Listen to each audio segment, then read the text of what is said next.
It's the People's Podcast Show with Adrian Biddle,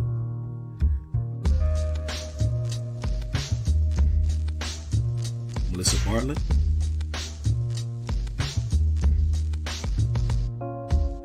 and your boy Kerry Bixby. It's your show, so tell us what you want to talk about. It's that Roundtable Podcast Show. Hey, welcome. It's that time of day again. I have been waiting to get back on here with my sister and our special guest this evening. But before we jump into our guest and his introductions, let me first introduce the lady of the house, the truth keeper herself, Miss Pitbull. What's going on, sis? Hello, bro. How are you? Hello, ATRT family. It is Wednesday, and I always tell you, you need your hump day to get through the rest of the week, and I need the podcast. So I'm glad to be here, and I'm so excited about our guest. You know me, I have a special place always for hip hop. So anytime we have anybody who plays, who performs, who are artists, who produces and keeps us with the real, I'm there and I'm their support. How you doing, A Money? Hey, I'm doing good. I'm like I was saying earlier, I've been looking forward to this too. When Tangi let us know of our guest that we'll be having this evening, and I was just as excited as what you just got through describing. So I guess without any further delay or anything, I guess I'll go ahead and introduce the young man that we have up in here. So as you got through saying, Melissa, he's an entrepreneur. He's a DJ. He's a producer. He's a remixer. Also an artist. It's the music baby, DJ Drake, and well, basically, AKA, I am DJ Drake as well. Welcome, my brother. Thank you. Yes. So, like we said, we're so lucky to have this gentleman today, and we're gonna make sure that our guests feel at home as well as our viewers get some insight into your career thus far. Nice. Let's talk. Let's do it. Go ahead, Mel. Why me? Why do I have to start all the time? DJ Drake, I am so pleased. I was introduced to Twitch by accident and was on, and I'm like, oh, okay. I totally thought it was a gaming platform. So I was ignorant to all that it offered. And then I was able to go on listening to different DJs, different mixes, especially on a Friday and a Saturday where I'm not a clubber anymore, but you guys make me feel like I'm still at the club. And I came across one of your shows, one of your mixes. So it was crazy that we got the email from Tangi, and I said, oh my goodness, like I can't wait to this show. I cannot wait. So for some that may not be so social media savvy, do a high level on how it is using Twitch as one of your platforms to really just reach us. So right now, Twitch is probably the premier platform for DJs. So you're right. It is a gaming app, and we were all introduced to it through the pandemic. All of us was using Facebook and Instagram, and a lot of DJs went over to Twitch early. Because you kept getting cut off from Facebook and Instagram after restart, and so the only one that wasn't getting cut off was D Nice. So. Right. so when we discovered Twitch is a gaming app, but they also have a license for music because gamers use music. So that's how DJs went over there. You get to watch the whole stream. The only thing they do is mute the playback on certain parts for copyright. But I mean, it's the best platform out. It's been able to allow us to meet people from all over the world. So you've been on it, so you could be having a conversation with somebody over in UK Yes. to Germany to it just allows everybody. It's like a big gathering spot for everybody. So it's really dope, and you're meeting all these incredible DJs. You can see some of the top DJs. You can see Jazzy Jeff if you want to see him. DJ Scratch. You can see a whole bunch of DJs. Um, uh, you can see Little John when he comes on. You can see Timberland. I mean, so the platform is huge, and what it's did for the DJ market, it really took it to the next level. So I'm glad it's here. Me too, because actually Lil Jon was my introduction. Okay. And I said, what in the heck is this? Like, oh, he's so amped. It's like I was in Atlanta. I said, wait a minute, this is streaming live? Oh my goodness. So after that, I just kept, linking, kept tuning in, kept looking at this, saying, hey, who should I check out next? And it was like DJ Drake. I said, okay, checked you out. I said, oh yeah, I was in heaven.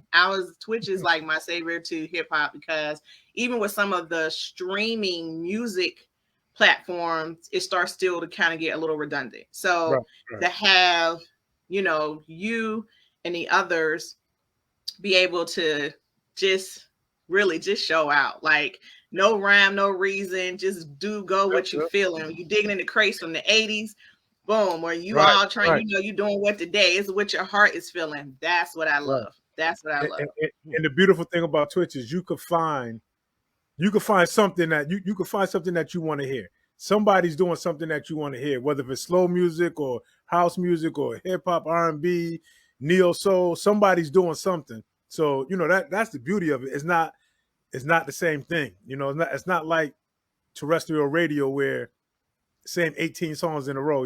Right. You're going to get the same music. So right. Yeah, it's beautiful, man. I love Twitch. Yeah, And it has allowed me to be introduced to a whole nother market, Yeah. So, well, Melissa just got through saying she saw you digging in the crates.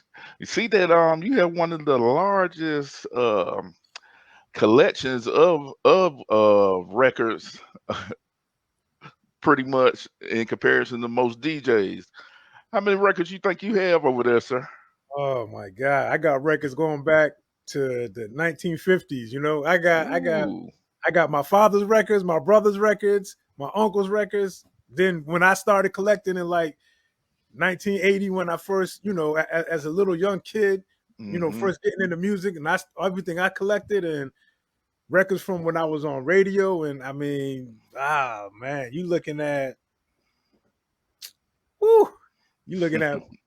man, maybe 150,000 or more, maybe, it's just, I mean, I got them in my garage. I got them all over. That was going to be my question, DJ Drake. Like, what is your storing system? What does that look like? So, like all the pertinent ones that I might run through, they're sitting in my basement. They're in the shelves. Then I have another storage area where I got like a whole nother set of records. I recently just cleaned out my shed because that was filled with nothing but records. And now that's all up in the garage. So, it's too many. I'm looking to start selling some off now. Yeah, I'm pretty sure there should be somebody. If you're not paying attention, hello, here's a chance for you to get your crates nice. Yes. Contact DJ Drake. I got a whole lot of records that I'm looking to get rid of. So yeah. So DJ Drake, your career has been spanning close to about 25 years. Give our audience the backstory on how you got started DJing. So I'm the youngest in my family of 4. So I came up, listening to what my father was playing, Marvin Gaye, what my sister was playing, what my brother was playing, Parliament Funkadelics. My uncle was playing Shalimar. So by the time I got into like heavy into the music, it was like early 80s, when I heard Grandmaster Flash and them. And I'm like, man, I want to do that because I couldn't sing and I couldn't rap. So but I knew I wanted to do music. So I said, I want to be like Grandmaster Flash. Then I heard Jam Master Jay. That's when I got probably like around, maybe around 85, 84, 85, when I got my first turntables. Uh, and I was only like 12 years old when I got my first set of turntables. Wow. Yeah. And just started practicing. It was Jam Master Jay, Mix Master Ice, and then I heard Jazzy Jeff, and that was pretty much it. So once I heard Jazzy Jeff, that pretty much changed everything. Because coming up, so I'm from Connecticut. So coming up in Connecticut, we pretty much go by what New York is doing. Mm-hmm. But you got to remember, back in those days, you couldn't see what they were doing. You could only hear what they were doing. So a lot of Connecticut DJs were like mixers. They could mix real good. So that's what I came up on, mixing. And I say around 85, I seen Grandmaster D in concert from Houdini. Okay. It was the Fresh Fest. Houdini, Run DMC, LL Cool J, Fat Boys, and Dougie Fresh. And they came to the New Haven Coliseum. And that was my first time ever seeing a DJ live in person. And Grandmaster D from Houdini, he started doing these tricks, spinning around and stuff like that. And I was like, that's it right there. That's it. So then I went from a mixing DJ to a battle DJ. Then I heard Jazzy Jeff, and I'm like, so it was, a mixture of all that.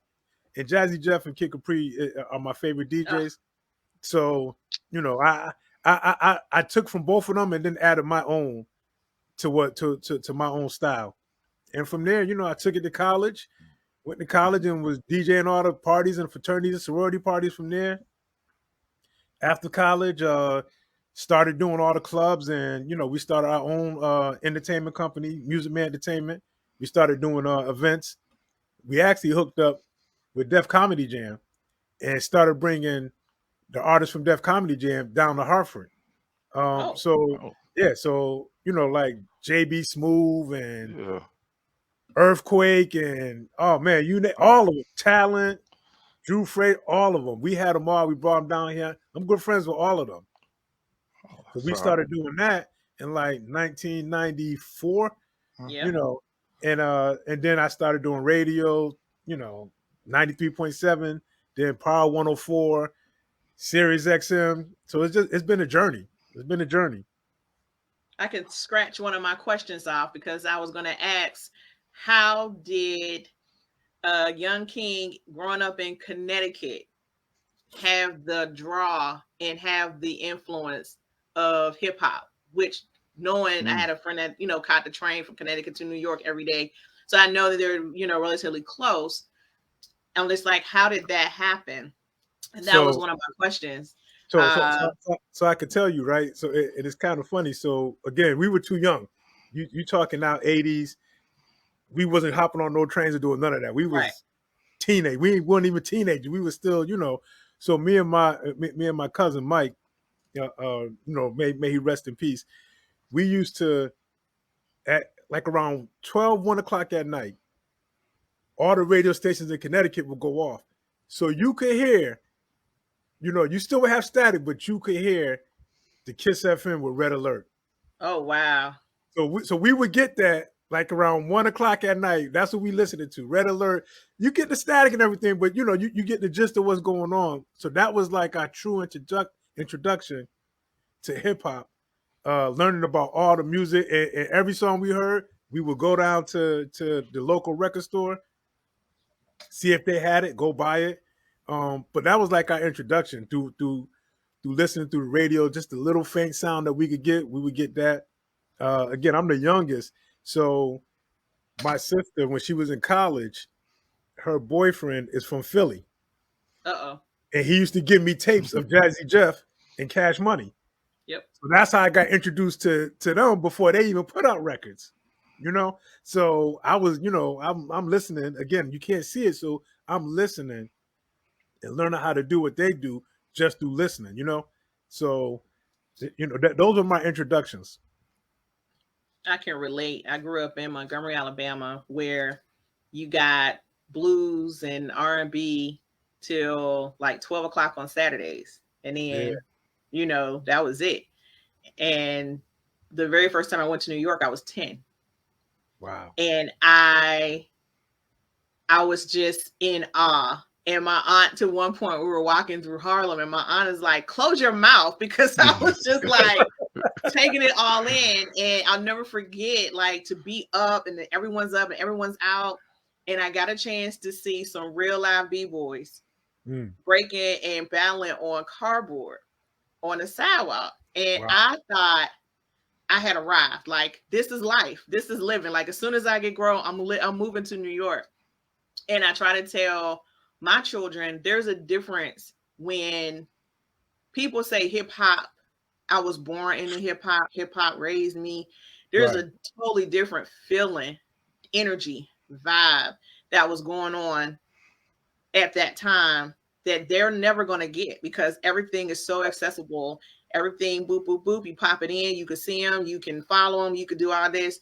But it gave us, I think, a deeper appreciation for what real hip hop is. And I have my prized possession record isn't a hip hop one. I'm a Rick James fan. So I have the Rick James album with the red high boots. Like, that is the Fire and Desire album. Is that the Fire Desire album. Street Song. Right, I couldn't remember the name of it. So just that, I know how precious that is to me. So to have over 100,000 records, this is going to be such an unfair question. Give me your top 5, your top fundamentals, if you can. Top fundamentals of DJ? Of albums.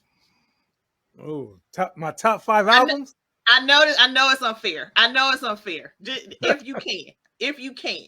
My top 5 albums. Oh my God. Well, the first one is Stevie Wonder, Key of Life, Songs in the Key of Life. Yeah, okay. So Stevie, Michael Jackson. So Stevie Wonder, Michael Jackson, my all-time favorite 2 artists. So Michael Jackson. I don't know between the Beat It and the Off the Wall album. Both of those was classics. So I don't know which one I lean towards. Public Enemy, my all-time favorite rap group. Not the first one, but the second one. The Don't Believe the Hype album. Don't Believe the Hype. Yep. Tribe Called Quest. Of course. That's my other favorite rap group. Low End Theory. Was that their second one? Low End Theory, yep. And one more. Oh man, I got that's hard. I gotta say, that's tough. Because you said so when I think of albums, I'm thinking of like from beginning to end. I don't have to skip the song. I would say Biggie's first album. Oh yeah, Ready to Die. I would say Biggie's first album. Yeah. I would say those might be my top 5. Okay. So listen, you're not going to get those albums, people. Whoever contact them, just hope you made that list. Don't even ask them. Right. Hey, Charlie, thank you for joining in. She states, never gonna get.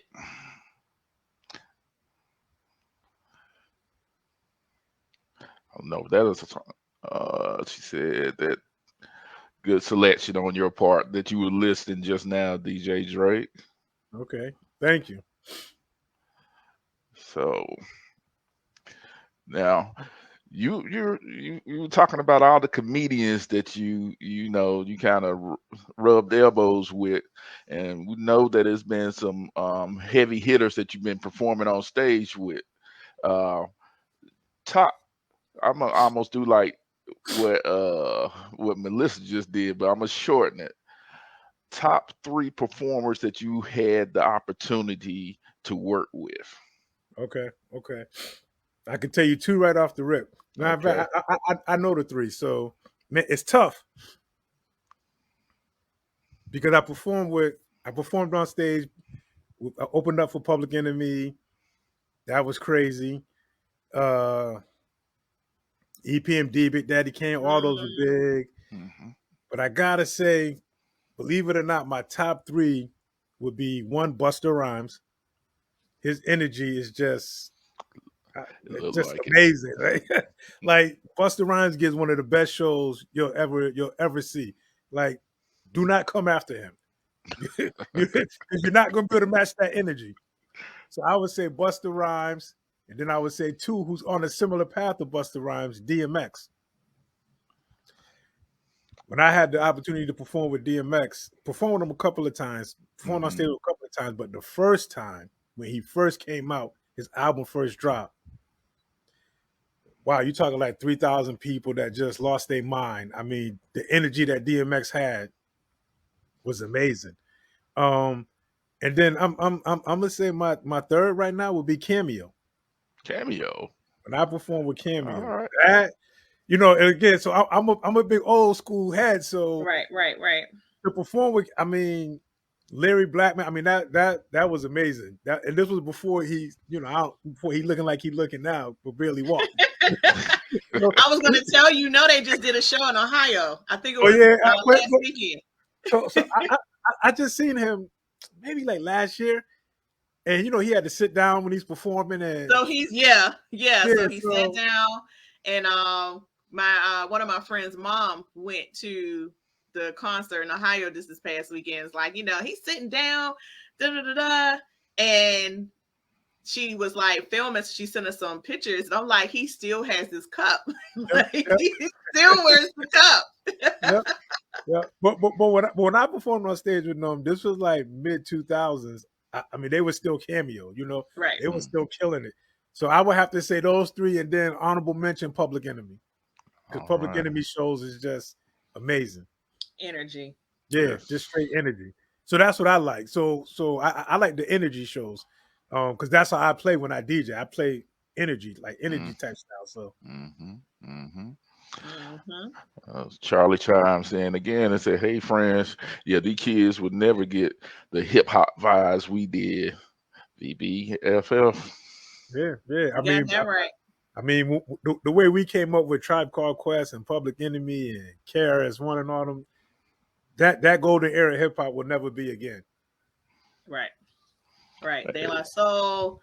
Oh my God, Queen Latifah, Naughty by Nature. Yeah. Wu-Tang. All of that. Yeah, well, DJ Drake, Charlotte is the retirement for all of the retirement state in North Carolina and city for hip hoppers. So, if they may not stay here, they got a house here or something. Ain't nothing that you wind up seeing somebody around. Isn't Big Daddy Kane down there with y'all now, Charlotte? Yep. Yeah. Sure is. And I'm pretty sure a lot of cities say this, but I know Kid Capri has a special place in his heart for Charlotteans. I know he does. Yes, he does. Nice. So once again, for our viewers checking in, the night's guest we have is DJ Drake, aka I am DJ Drake, and we're gonna a little further into the show, we're going to touch on some of the other stuff that you got going on. I'm just having a fun time just asking some of these questions right now. Ask away. I love answering them. Yeah, well, this is one I'm curious about. So growing up, and you finding your way on the DJ circuit and everything, getting your skills up. Have you ever been involved in a DJ battle? So I used to battle from, I think I had my first battle as a teenager in 88. 88 was my first battle. 88 from 1988 to 2000. I would enter battle contests and never lost. Oh, never lost. One all the ones I won a Gemini battle. Back then Gemini was the brand. Before Rain and Serato and all this other stuff. But yeah, that was back then. I haven't done nothing since like 99, 2000. So shoot, I used to think those were more of a show than some of the time the artists. Yeah.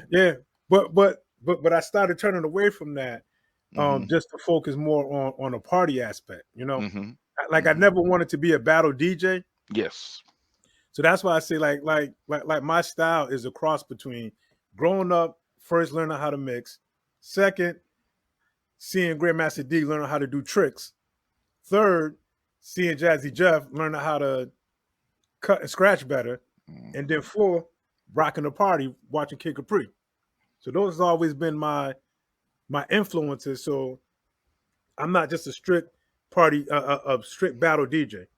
So that's why I really try to shy away from like, I want to rock a party, Yes, sir. He said, I've been here, done that. Yeah. I don't want to make any more losers out here. I'm trying Yeah. to party.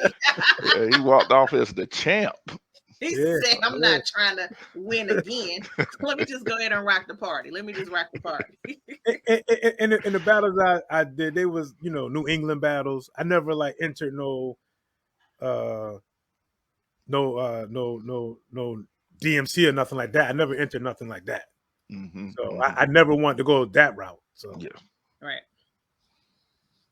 What is your most memorable? Well, let me ask this. What was your first gig that you got paid? Ooh. Mm. DJ? DJing. I was in the 8th grade, Okay.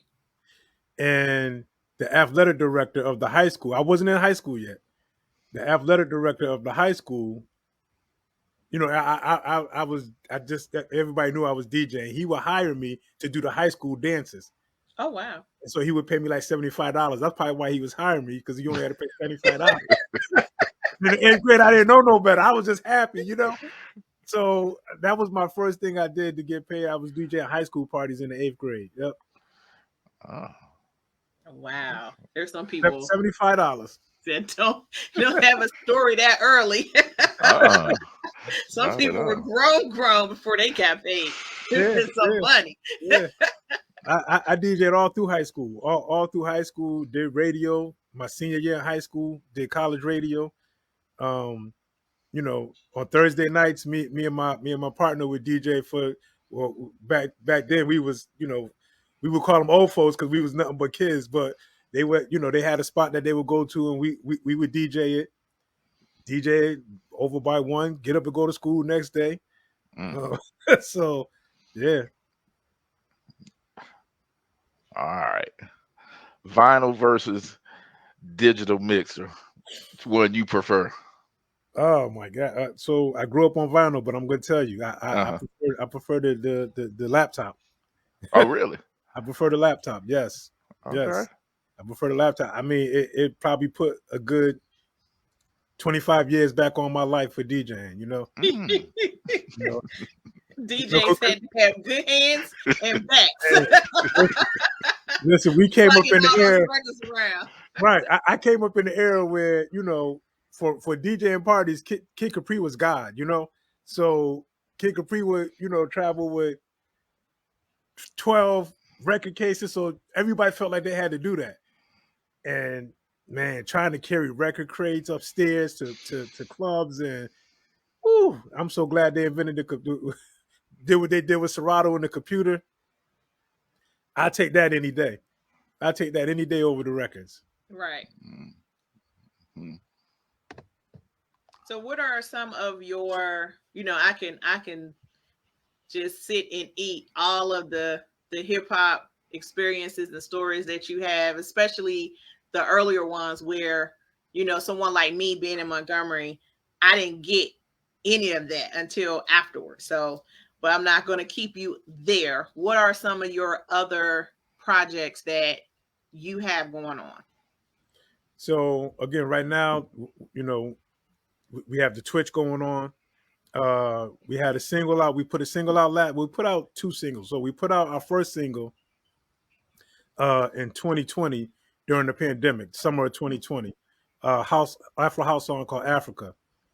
With the success of that, we came back in 2021, late 2021. We put out the single we got now, Going Nowhere, featuring Lamone. And with the success of that, now we're working on the EP, and we're going to drop the EP probably in like September, October of this year. We're working on a remix now for the song we got out now, Going Nowhere. We're going to re-release that, the remix of that, and then we'll be dropping the EP probably like September, October. So that's where we at now, and then of course wherever I'm DJing at, Yes, So is sir. there any events coming to our area, close to North Carolina, Georgia, I will be in Charlotte. I'll be in Charlotte. Charlotte? Oh my God, what's the date? July. I think July 20th through the 24th. I'll be in there. I won't be DJing, but I'll just be there, hoping to pick up some gigs. It's our fraternity's conclave. So Yep. yeah, Omega Psi Phi. So So he's an I'll Omega be there for man. that. Yes, yes. Spring '91. Well, I hope that I get a chance to run into you while you are here. I'm gonna, run through a little bit of the festivities through your conclave. So Nice. hopefully they'll let you get behind the turntable somewhere so you Hopefully can I can bless pick them. something up. Hopefully Tangi you find something for me. Yes, Angie, we want DJ Drake, DJ Drake, DJ Drake. So we have a Facebook user out here who said a little house music. That a hint towards something? I don't know. I don't know. I mean, that's what we're doing now. House music again. Yeah. I grew up a hip hop DJ. But we decided not to go that route when we decided to release music. Yes. We've done so much, in the hip hop and R&B through radio and shows, and we did a lot. So we figured, all right, if we're gonna come out, let's go a different route, which is the house music, and then circle back to the hip hop and R&B. So that's why we decided to go with the house music first. I grew up on house music as well. In college, that's what we listened to. I think house music right now, house music is where it's at. It's making a comeback. Yes. You see Drake with his whole album is house. Beyonce just dropped a song that's house. This is already on my mind. So I'm 2 years into making house music. So when I look at the landscape of thing on things of who's doing what, it just seems like the house music right now, I don't see enough of us in it. And we created the house music, Exactly. and we're not in it. So everywhere I look around, either the house DJs are from overseas, or the house artists are from overseas, or it's very few that look like us, Right. You got Black Coffee and maybe a couple of more, but there's very few that look like us. So we decided, we want to go that route. We want to get into the house music and make some noise in that, and then come back to the hip hop and R&B. One of my favorite house bands right now out of DC is Black Alley. Love them, love them, love them. And I'm excited about House coming back. Still a little on the fence about Drake. I get it. I don't feel that he came through with it. That's just my a lot opinion. Of people saying that. I love it. These are the opinions of Pitbull, not of at the round table.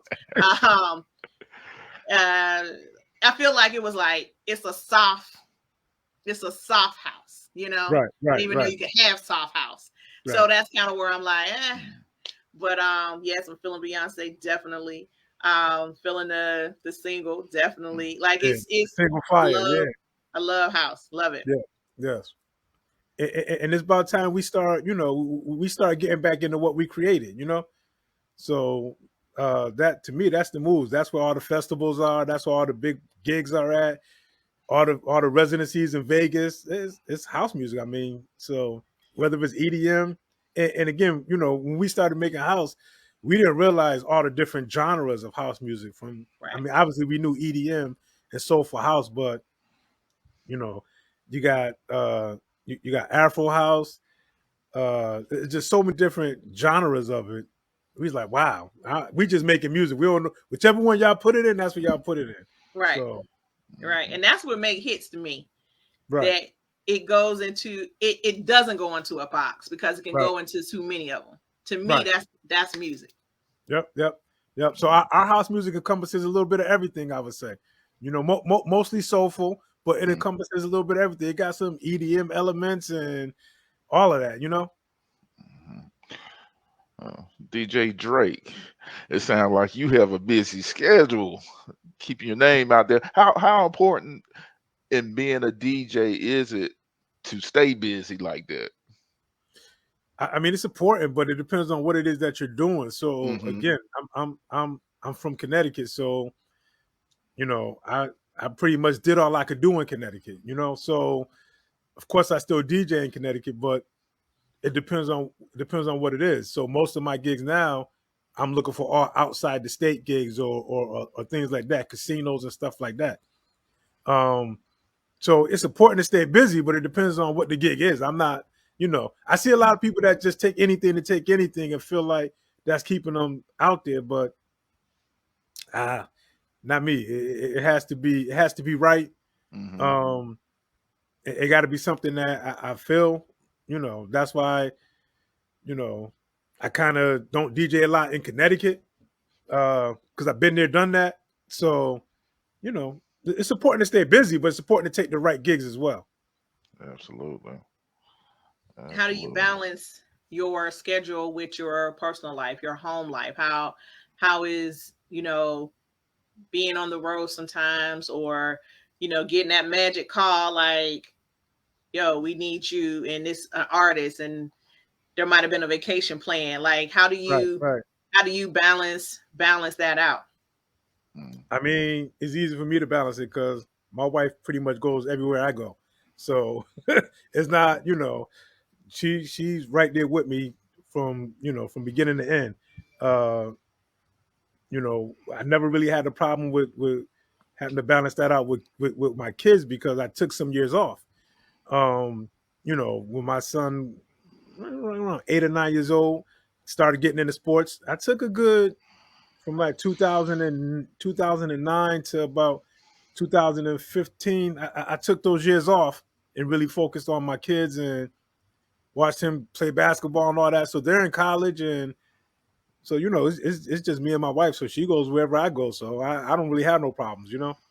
Good, good. That's admirable because you don't hear a lot of people talk about that choice. I don't want to say sacrifice, Mm-hmm. but they make that intentional choice to say, hey, this isn't going to work. This is important to me. This is a Right. priority.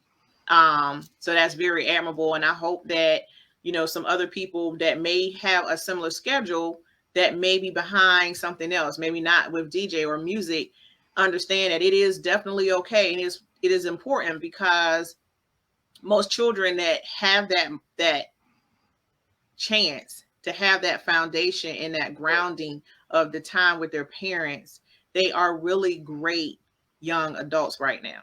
Yeah, So and I don't feel like I missed anything taking that time off. You know, I really don't. I don't feel like I missed anything.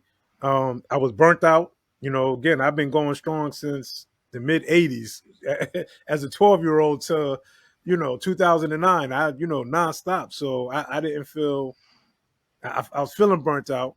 Um, and again, you know, to watch my son be able to play. Now he's playing college basketball. Um, get my daughter through high school. Now she's at an HBCU. You know, it all woohoo. worked out perfectly. It all worked out. And then allowed me to come back at a time where, you know, social media was at its best and be able to capitalize off of social media. So when I stopped in like 2008, 2009, when I slowed down, social media was just really getting started, you know? So again, it's not like how it was now, you know, where you don't need record labels. You don't need any of that. You could put something out and at the drop of a dime, hit the button at YouTube and it goes out to the world, you know? Yep. So, you know, the game is different. So I got back in it at the right time. Mm. Yeah, that's almost a good segue, Melissa, that you threw out there. I noticed in your bio that it states that you was a 2019 recipient of the 100 Men of Color Awards. And let me make Yeah. sure I got the definition of this award down. I'm trying to read it verbatim. It says 100 Men of Color Gala and award to recognize the contribution of these men of color in business, education, entrepreneurship, government, entertainment, and service, and the important impact they have made on the lives of people throughout the state of Connecticut and Western Massachusetts communities. So, how Yeah. did it feel to actually win that award? I mean, it felt good. It always feels good to be recognized. Not only do we DJ, and not only do I DJ and do music, but along with my nephew, we also have a nonprofit organization called Hope and Humanity, and like one of the things we do, which he runs this side of it. I run the music side. He runs that side of it. We do we do events we go to different schools and do like town hall events, and we bring in artists. Like I brought Styles P in. We just did one. We just did one at the end of May where we had oh my God, the boxer Sean Porter.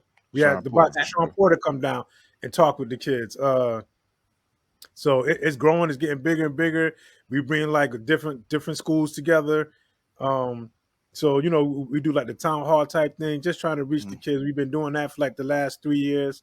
Right before the pandemic hit, we started down like 2019. So we do a lot of things outside of. I do a lot of things outside of just music. That's even more important today to expose the youth to that. Yes, you got to get back. Yes, sir.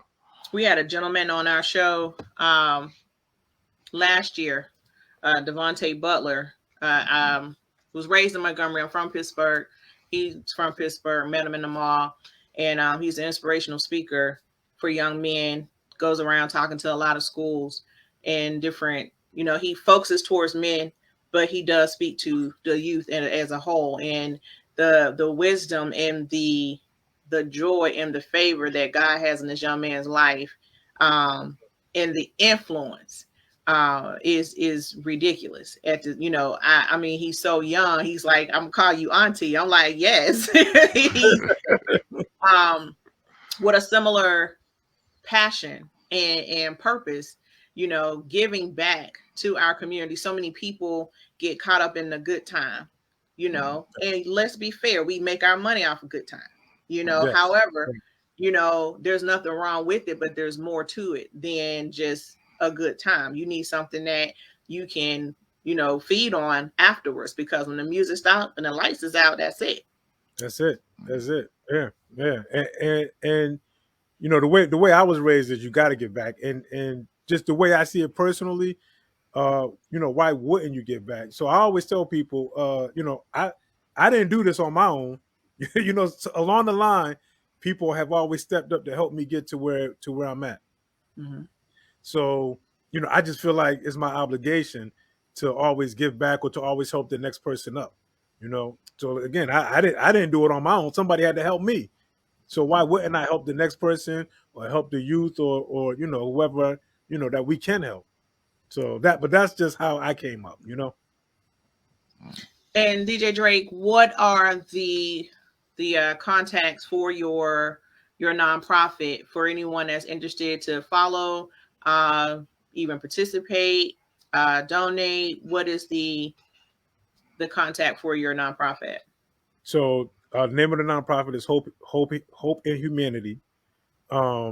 We had a website, but the website is being under reconstruction right now.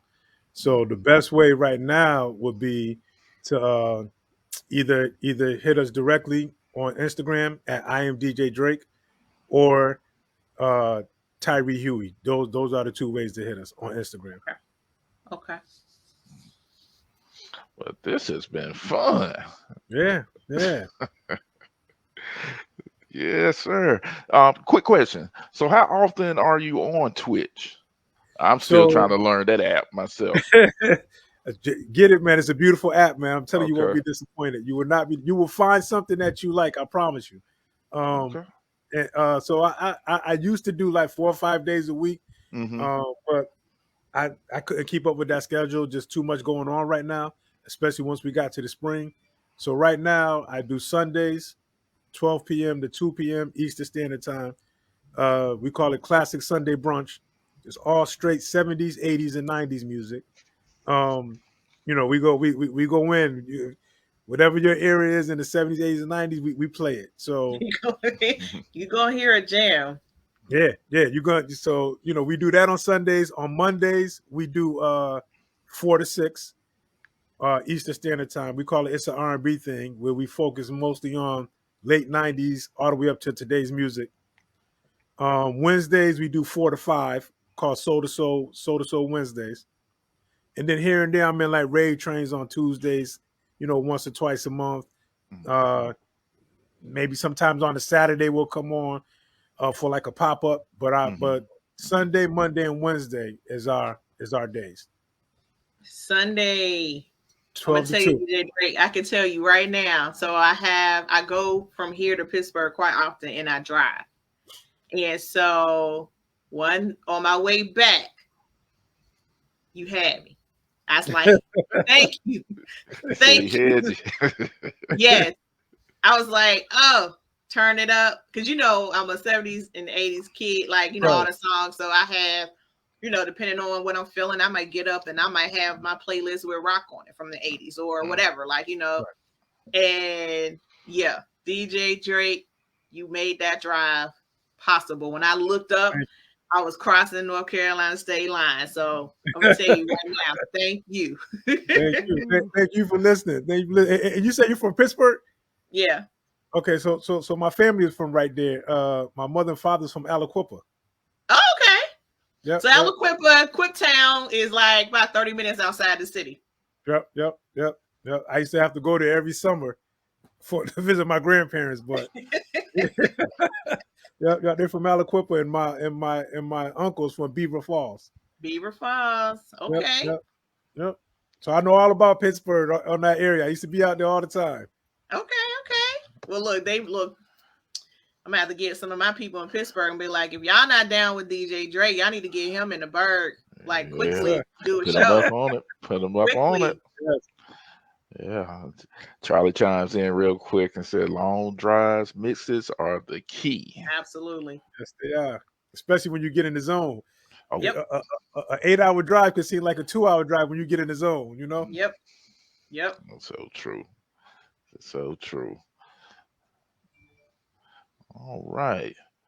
Well, we're getting close to that witching hour. DJ Drake, tell what's Charlie said? She said real talk. But can you tell our viewers how to follow you?